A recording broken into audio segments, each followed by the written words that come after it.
šiaip į Lietuvą atidundėjo europinės vertybės. Universitetuose pradedama vengti įvardinti lytis, šeimos Absurdas. sąvoka interpretuojama kitaip. Kas yra šeima?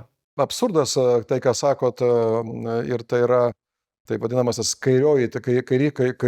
kairysis liberalizmas arba leftistinis liberalizmas.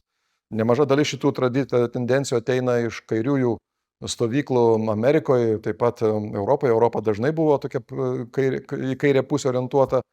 Ir kai ministras buvęs nesugeba pasakyti arba sąmoningai vengia, bijodamas pasakyti, kiek yra lyčių, tai yra neįtikėtina. Kaip vicemerė Kiek jų yra? yra aiškiai dvi biologinės lytis - vyras ir moteris. Ir net keista, ir net Vilniuje vicemerės, irgi kaip tik aš paklausiau prie posėdį apie tai jinai neatsakė, sakė, aš negaliu atsakyti iš to klausimą. Tai jinai bijo atsakyti tokį klausimą.